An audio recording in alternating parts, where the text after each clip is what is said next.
Coming up on 2020 on ID, a romantic island vacation and a dark secret revealed. This is the most beautiful place in the whole world to hear the most terrifying thing you've ever learned. I just walk over there, open the door, and just blast. She was a nurse, he was a surgeon, and book writer of a thriller. And now she's about to be living a thriller with him. With bullets already planted in her. His real-life target, his ex-wife. Suspicion would fall immediately on me, the ex-husband. His plot so chilling, she secretly takes out her cell phone and starts recording every single word. It'll be hard not putting 6 bullets in there and spitting out her dead body. He talked about, buying a gun and hiding it and how her body was going to fall. Is she going to, slump down and die right there? 23 minutes of menace laid out with surgical precision. Hollow points, bounce around your brain. I don't know how you can listen to that recording and not realize this guy intended to kill her. This case has a little bit of everything. There's audio of what sounds like a plot. There's love, there's deception. And is there another target? I received a phone call from a gentleman wanting to use my services to locate a former girlfriend. Passport photos, $140,000 in cash, and an unexpected trip. A former Lafayette surgeon on the run. We tracked him through Kansas City area, then continuing south and west. It seems this is a guy who got away with a lot. Maybe he thought he could get away with it again. What the doctor ordered. Welcome to 2020 on ID. I'm John Quinones. Lots of people keep secrets from their partners.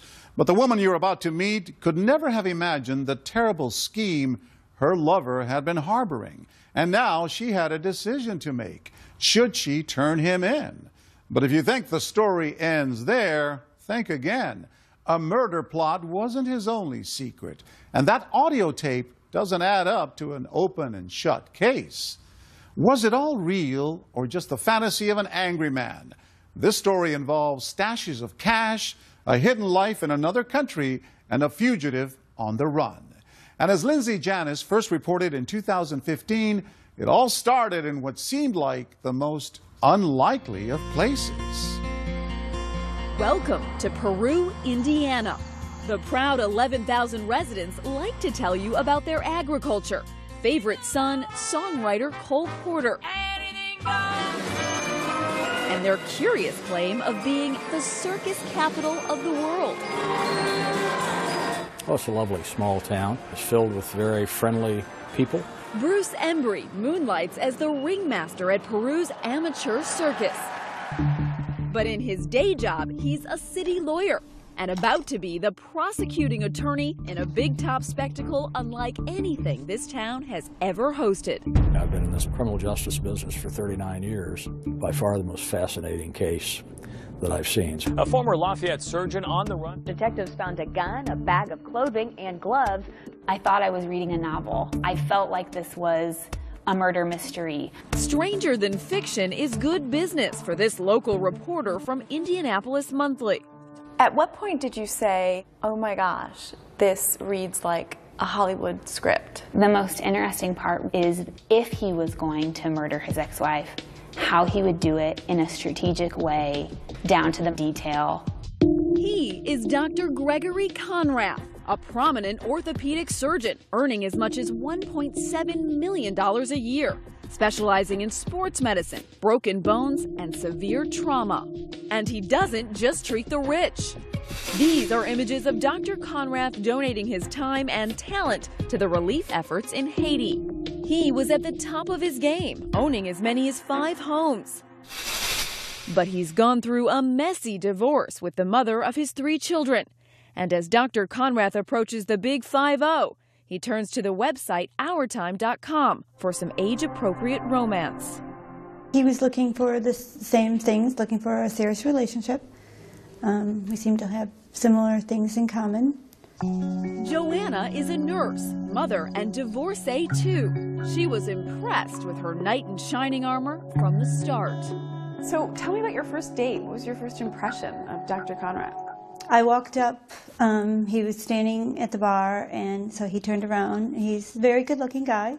He introduced himself, and I'm pretty shy and laid back, so he did most of the talking, so I was okay with that. What did you think of him? You know, I think I instantly liked him, was attracted to him. And charming? He's charming. So he always grabs the center of the stage. Charming, bold, and according to some, a big spender. A big spender, absolutely. And a big drinker. Stephen Focht owns Peru's local watering hole, Boondocks, where the doctor's orders usually called for a whole lot of vodka. He walked into our bar one night and he ordered maybe 40 shots. This went on maybe 5 or 6 times. They weren't consuming all 40 shots. They were sharing it around the bar. It was everybody. I believe he had probably spent about $3,000 in our restaurant bar that night. He has extensive hobbies too. An avid climber, Greg Conrath is one of less than 300 people to have climbed the highest point on all 7 continents. When you climb a mountain, you're going to get views you would never get anywhere else. You can't drive to these kind of views. He even published a novel, The Children Are Finally Safe, an international spy thriller. This all has Joanna thinking she's hit the jackpot. He was always a gentleman. He always came down to pick me up. Lots of times he brought, you know, flowers or something. And at what point did you decide to take the relationship to the next level? We started dating in September, and then Christmas he said, I think it'd be fun living with you. And Joanna leaves her home and job an hour away and sets out for a new life with Greg Conrath in Peru. Soon, they're sharing everything, a house and a joint checking account. Did you meet friends of his? I met his mom, I met his children. We went to his children's games. We sat next to his ex-wife. What did you think of her, Anna? She was nice. Greg and her got along fine. What was his relationship like with his kids? It was good. We all went out to dinner together, Anna included, so we all spent a good amount of time together. So things were pretty good. Mm-hmm. Yeah. And it looked as though things were going to get even better. Were you very much in love with him? I was. We looked at rings. We went to Tiffany's when we went to Chicago. She even picked out her wedding dress. Do you like to spend money? Did he spoil you? If he felt it was cool to buy an expensive purse, then he would. So a pricey trip to Puerto Rico planned by the high-flying physician 11 months into the relationship is just par for the course. It is so beautiful. The water is beautiful. The town is beautiful. Everything is just so beautiful. A romantic getaway in paradise. But Dr. Conrath is about to shatter the relaxing tropical ambiance with talk about a very twisted way he plans to sever ties with his ex-wife. This is the most beautiful place in the whole world to hear the most terrifying thing you've ever learned. He'd had a few drinks, and we're on the top floor of the hotel, and he starts talking about Anna. Joanna thought they had an amicable relationship, but on this day, he's talking about killing his ex-wife, Anna. I've done a lot of research on that. That's why I switched my phone, by the way, because that's the only, I used it to research it, and then, nothing is traceable. Nothing. Joanna secretly reaches for her iPhone, finds the voice memo app, and hits record. An unmarked gun that has no prints. Okay. With bullets already planted in her house, which they are. Sounding callous and cold-hearted, Conrath lays out what sounds to Joanna like a carefully conceived plan to sneak into his ex-wife's house in the dead of night and shoot her, all while his children are asleep in their bedrooms. This is when the kids are in the house. The one choice is to get in the bedroom. For some reason, the kids woke up. There's lots of ways to get out. And in a chilling, matter-of-fact manner, he even talks about what will happen when the kids find Mom dead. I get out of the house, I'm scot-free, but they wake up, find Mom. Then who are they going to call? Well, ambulance, police, Dad. It's not something you hear every day, and 2020 has exclusively obtained the 23-minute recording. So detailed, it could pass for an episode of How to Get Away with Murder. If I'm not on call, I can't bring my cell phone because that's traceable. Suspicion would fall immediately on me, the ex-husband. But what in the world would make the cunning Dr. Conrath want to kill? Could it be this? She has a $1 million life insurance policy in mine. I'm the beneficiary. The beneficiary because his ex-wife still trusts him. He would be the one to look after the kids if anything happened to her. She doesn't know it, but something might. His strategy? He would make it look like suicide. Because she shoots herself in the head. She kills herself. Do you have a gun that's not chasing? Yes, it's in my garage. He has a gun at our house where we live, where he invited me to live, and he's hiding it in our garage. And I mean, my mind just cannot process that this is someone I'm in love with. I just can't wrap my head around the whole thing. Where's it gonna go after? I mean, she shot herself, so it stays with her. I've never touched with my hands. Okay. Even when I took it to a shooting range, I wore latex gloves. After I do that, I put her prints on the bullets, close it, put her prints on the handle. He lays out his challenges. One thing I don't know is she gonna like slump down and die right there? That'd be ideal, but maybe she'll writhe around and start making noise. And calculates his risks. I already drove over there twice. Ready to go. Both times, something happened. And now he says time is running out. Anna is planning to take the kids and move from the home she and Greg once shared in nearby Lafayette to Chicago, more than 2 hours away. I think the turning point when he got really, really agitated and upset was when he found out that his ex-wife had planned a garage sale at the Lafayette home. And I think it was realization that she was definitely moving. He was angry. Yes. I just couldn't register why he would be so angry about them moving, because we went to Chicago all the time. And it wasn't until we went to Puerto Rico that I understood. There was a code on the garage, you know, that he knew in the Lafayette house.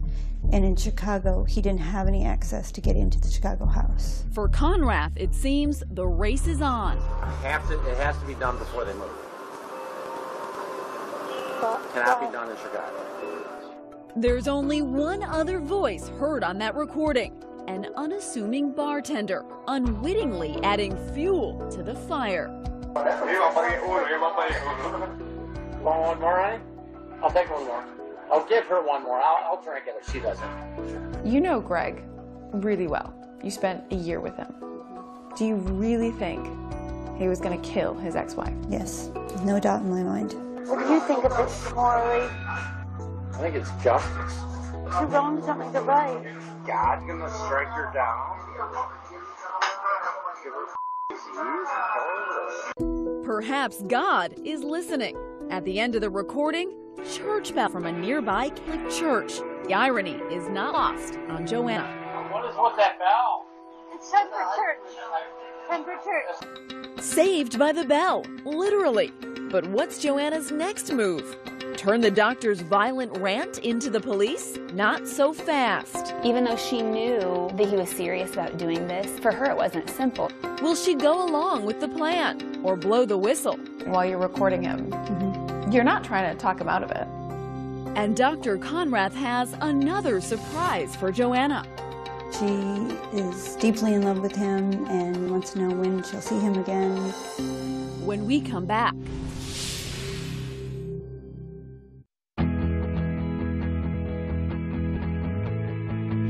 11 months into a whirlwind romance, Joanna and her boyfriend, Dr. Greg Conrath, are on vacation in sunny Puerto Rico. But the trauma surgeon reveals he could be planning a traumatic event of his own. Hollow points, bounce around your brain. What? It's got to penetrate your skull, but not go through the other side and mess up in there. He's talking about killing his ex-wife. 23 minutes of grisly detail, all captured on a dramatic iPhone recording courtesy of his girlfriend Joanna. What was going through your mind when you decided to press that record button? I didn't want him to kill the mother of his children. Did he act like he was confiding in you? He wanted to tell me because he wanted me to tell the police that he was home with me so that I would be his alibi. Conrath is so cavalier, he's even prepared to get caught. If I get caught, I can do the time. I've lived a full life. I'm a tough guy. While you're recording him, you're not trying to talk him out of it. You're just, what, in shock? But when she finally snaps out of her shock, Joanna doesn't sound so concerned for the mother of those kids. She sounds more concerned for herself. We're going to have to start leaving money in the phone. Why? You don't care about me? Yes, honey. Then what'd you say why for? I'm just saying, you're going to have to help set everybody up okay. I can't I wish I could set you up okay. I can't do that. And then a strange question that will even confuse Conrad. Get married before? Are you crazy? I always want to get married before that. And that's all thinking of you. That whole comment is thinking of you. All right, not me. It'll give you something to hang on to. When you said to him, should we get married? What did you mean by that? I started asking questions because I needed to know whether it was real or not. You sounded very upset that he hadn't thought about you and how he was going to look after you financially. Well, of course, because I thought we were in a relationship, and then I come to find out that he's made a whole plan of his life somewhere else. Somewhere else with someone else. Turns out Anna wasn't the only Mrs. Conrad. After they get divorced, he goes to Mexico. For what he says is just he needs to get away, he needs to relax. Blow off some steam. Blow off some steam. There was a lot of drinking involved from what he said. While he's in Mexico, blowing off steam, he got married to a Mexican woman there that he met at a resort. Meet Cynthia Salazar, who lives outside Cabo San Lucas, Mexico. She's the doctor's current wife. When did you find out about the wife in Mexico? On the trip in Puerto Rico. They had been texting almost daily. Were you able to get a hold of his phone and see what they were talking about? I looked, and she is deeply in love with him, and she misses him and wants to know when she'll see him again. Talk about leading a double, make that triple life. Still, Joanna just wants to know where all this leaves her. So do you have a plan for me and Cynthia? Cynthia's fine. Okay, and? I'm talking to you. Nobody else knows this. Nobody. I said, do you have a plan for me and Cynthia as well? And you said Cynthia's fine, so that means you must have a plan for me too. Kidding me? Like that? Cynthia's fine. She doesn't need anyone to take care of her. She's got $140,000 of my money. A full life, family, and stuff like that. I can't do that for her. You want me to wait? I don't want you to do anything. I don't need your help. I planned this out as something I would do by myself. Did he think you were going to go along with the plot at this point? I think he assumed. I think he didn't know me at all. Joanna's vacation is over. She tells Conrad she's getting another room in the hotel, but she's secretly plotting her return to Indiana. How long did it take you to get out of there? A day, and then I stayed at the airport until that flight. But she does one more thing before she leaves. She waits for Conrad's paycheck to clear and empties their joint checking account. You took some money out of the account. A joint account. Why did you do that? It was our money together. I had to survive. A day later, Joanna's back in Indiana, and she's not taking Conrad's calls. So he calls law enforcement to check on her, telling them he fears she may be suicidal. So what did you think when that officer came to your door and said, Greg wants us to check on you, he says you're suicidal? I just figured it was part of the plot. So she tells the officer what's really going on. Did you then share the recording with her? I did. And then her partner came in, and then they listened to it. Detective Sergeant Mike Rogers can't believe his ears. Couldn't this just been a guy blowing off steam, talking about his ex-wife like a lot of guys do? That's always a possibility, but I thought we needed to go a little further with the investigation. And you told me that that recording was Greg Conrad's voice, is that correct? Yes. Whether out of conscience, revenge, or fear, Conrad's confidant is now ready to spill the beans. When we return, the trauma surgeon is back from the beach and about to go into the box with Detective Rogers. What's the red light for?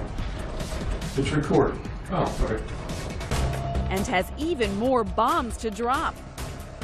I used a knife. I tried to stab myself and hit my heart. And later, Dr. Conrath on tape again. This time, hours. When we come back. Comfortable? Yeah.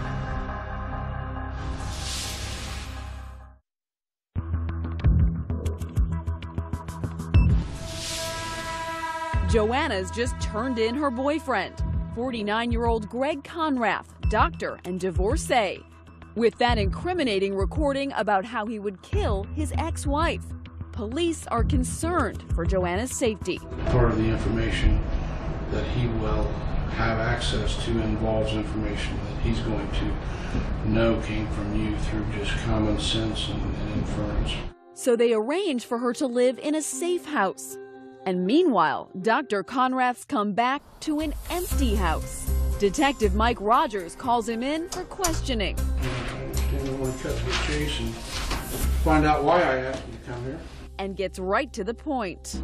I've uncovered some concerning conversation between you and Joanna about you wanting to kill Anna.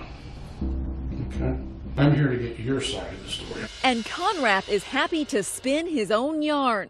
There's a difference between, like, ranting about my ex-wife, or, I'm sure she does the same thing about me, to her friends. If they're actually saying, yeah, I'm seriously, thinking about somehow killing her, then yeah, that's obviously a different issue. Those are the things that I want to get into. I mean, I think we can talk until we get to a point. If you want to keep talking and then we need to get an attorney, then yeah, we have to wait and get an attorney. And I can't afford one. I have $60 to my name right now because Joanna took all my money. And that's the first hint this successful Indiana surgeon who was once raking in $1.7 million a year has hit the skids, personally and financially. I had some issues with my ex-wife. She's going to move the kids to Chicago, and they're very unhappy about that.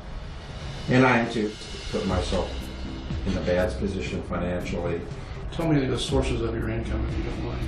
Basically, I make $575 a year. Half of it goes to Anna, half of it goes to me. Conrath tells Rogers his ex-wife Anna cleaned him out in their divorce. Their 5 homes, retirement funds, stocks and bonds, she got them all.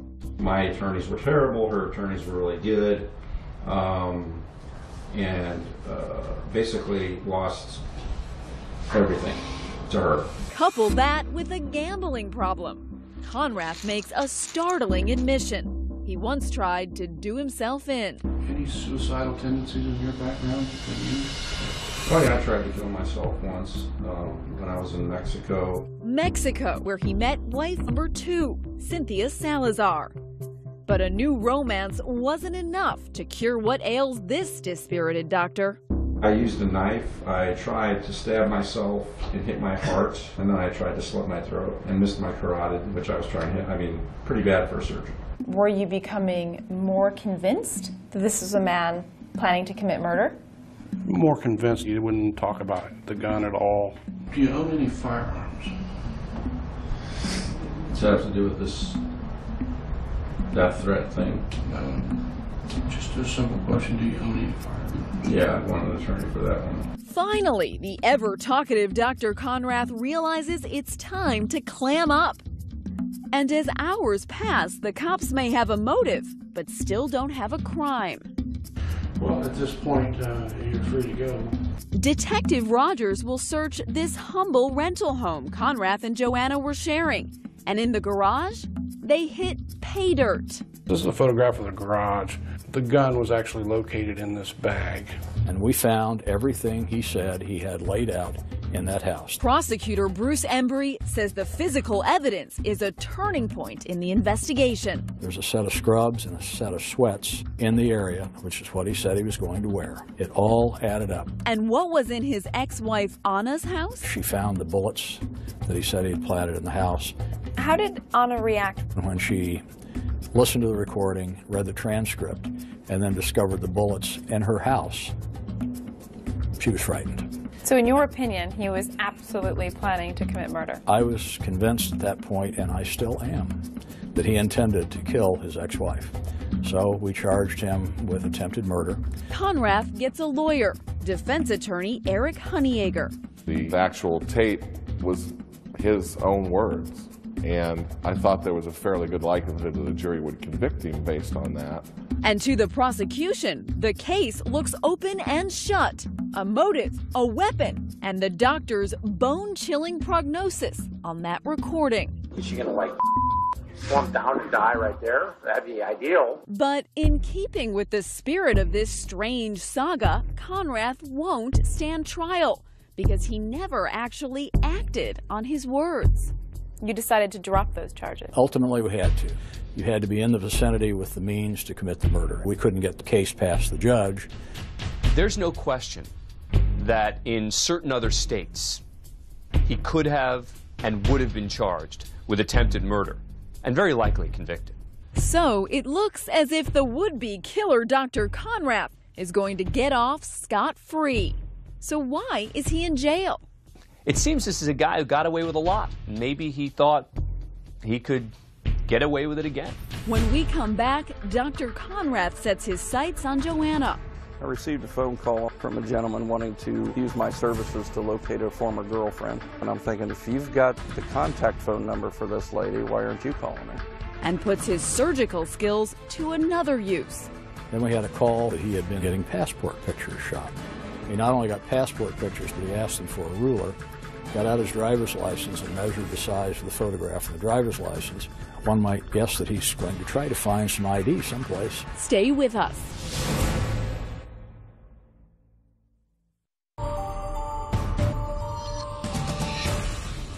Gregory Conrath has been caught.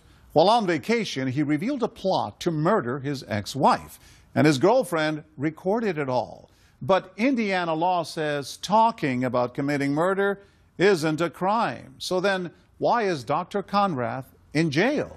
Lindsay Janis picks up the story.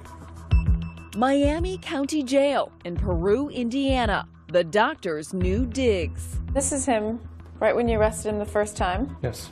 11 months later. Yes. He looks haggard. Looks like he didn't sleep in that entire 11 months. It's a different lifestyle.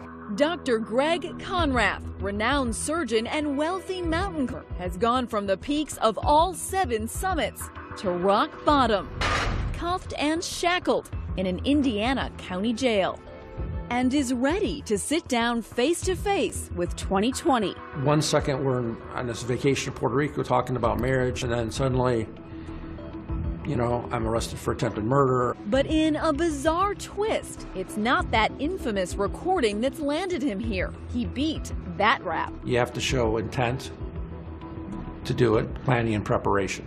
That's the definition in Indiana, at least. Case law in this state looks like your best friend. Yeah. No, instead, the story of what ultimately took the doctor from green scrubs to red prison garb is a tale all its own. But to truly understand what landed him here, you have to go back to the beginning, starting with that bitter divorce with his ex-wife, Anna. She got everything. Yeah, she got everything. That make you angry? Sure, it made me angry. Yeah, I was very unhappy. And then we ask him to recall the vacation in the Caribbean, the night he and his girlfriend Joanna are tossing back lemon drops like lemonade. Take me back to that night that Joanna recorded you. How were you feeling? We're right on the beach. You know, it's vacation, so I was drinking a fair amount. And then I just told her about this kind of, I guess, dark fantasy that I had about killing Anna. Because the person doing it's me. There's no one else that would do it. How would you describe yourself when you drink? Well, I don't talk about murder every time. I talked to her about it before when I was drinking. And she seemed to, I don't know how you'd say, get off on it a little bit, I guess you could say. Listening to the recording, it doesn't sound like a fantasy. It sounds like a well-thought-through plot and motive to kill your ex-wife. It was a fantasy that I had, and it was a detailed fantasy, yes. Do you know the difference between fantasy and reality? Yes, of course. It's a lot of it's BS, drunken BS. But then we ask him about this part of the tape. The part when he admits he'd actually gone to his ex-wife's house, but in the 11th hour, bailed. I already drove over there twice, but ready to go. And both times something happened, I can smell it out. I mean, I know when things aren't going to go right. Honestly, I know that part in the recording. I never put the gun in my car and drove over there to do it. Never, no. No. Why did you have that gun? Well, I bought it for, why do you have a gun in Indiana? For home protection, just to have a gun. Where did you get it? I bought it from some guy in a parking lot. So. It's not where most people buy their guns. I don't know where most people buy their guns. The gun store? Okay. Get a permit? And what about those bullets? On the recording, he'd said he'd planted them in Anna's house. Did you plant bullets, hollow point bullets, in that house? No, I've had bullets from when I bought the gun in the house, and I didn't take them with me when I left the house years ago. And he says with Anna having plans to move out of that house and take the kids to Chicago, he insists his plan never even had a chance. They were no longer living in that house, so, and I couldn't get in the house to do it even if I wanted to, so. But just because it wouldn't have worked doesn't mean you weren't planning on doing it. Well, like I said, it's a dark fantasy to talk about. I don't know how else to say it other than that. Isn't it a terrible coincidence for you that parts of this fantasy were actually true? There was a gun, latex gloves, change of clothing found at the house, hollow point bullets at hers. Yeah, I agree. But, I mean, also I'd like to say that all that stuff is not against the law. But Dr. Conrath made no bones about the venom he felt towards Anna. In this recording, you say that killing your ex-wife would be justice. You know, when I think about the divorce, I was really on my last legs. She really stuck it to me. She didn't have to take every single thing. You hated her so much, you had a plan to kill her. And the plan, just to paraphrase, is basically for me to sneak in the house with my kids there asleep and shoot her in the head and make it look like a suicide. This is when the kids are in the house. One loud thing, and I wake them up and they don't know why they woke up or what's going on or anything. And they go back to sleep. Why while your kids were asleep in the house? Well, the thought would be that if I could get in and out, that would be pretty solid proving that I wasn't there. It's an ugly recording. I'm embarrassed that I did it. I said those things. It's terrible. Terrible. You regret it? Well, yeah, of course I regret it. That's why I'm here. Well, that's not really why he's here. When the attempted murder charge was dropped, Conrath was released from county jail as part of a plea deal. I thought it was reasonable at that point. I thought it was a reasonable offer. But the offer came with one very clear condition: absolutely no contact with his ex-wife Anna or his former girlfriend Joanna, a rule Conrath would violate even before his release. He did it from jail, and he used his children to text and try to contact me. You thought that the man that you were madly in love with and had just gone on vacation with might want to kill you as well. If he would want to do that to someone that he was married to, had children with, what do you think he wants to do with me? Once out of jail, Conrath didn't stop. Conrath tried to contact his ex-girlfriend 3 times after he bonded out of jail. We hired a private investigator to look for Joanna. We tried to. I received a phone call on a Saturday morning, August of last year, from a gentleman wanting to use my services to locate a former girlfriend.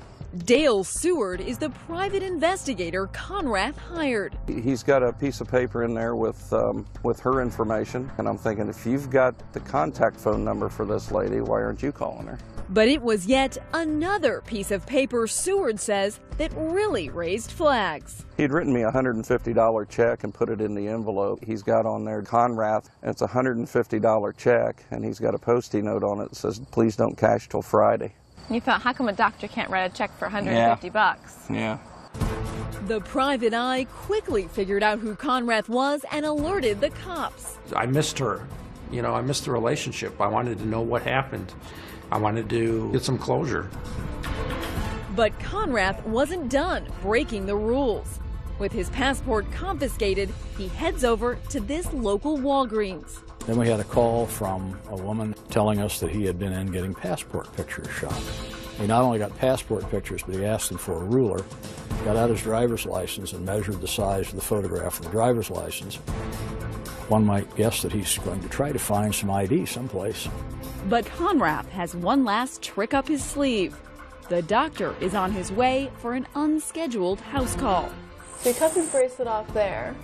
And when's the next point that you pick him up? A former Lafayette surgeon on the run. We tracked him through Kansas City area, then continuing south and west through the New Mexico-Arizona border. Stay with us.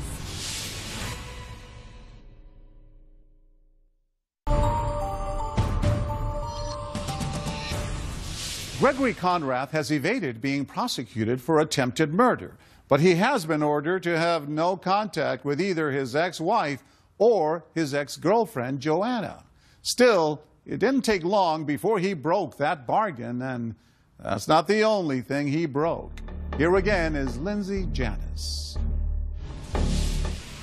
Dr. Greg Conrath is a man on the run. After violating no-contact orders and purchasing photos for a passport he's not allowed to have, he's gone missing. My prediction was he would be in Mexico within 30 days of being released. He surprised me. He tried it in 14 days. He had a wife in Mexico, and a substantial amount of money had been forwarded to her prior to his arrest. Cynthia's fine. She doesn't need anyone to take care of her. She's got $140,000 of my money. The disgraced surgeon was supposed to be on home detention when he recklessly cuts off his ankle monitor and leaves it on the side of the road. A former Lafayette surgeon on the run. Conrath is traveling alone, and for a man who says he likes to fantasize, he didn't conjure up a very good escape plan. So he cuts his bracelet off there. And when's the next point that you pick him up? I started getting information that he's over around western Illinois, Missouri area.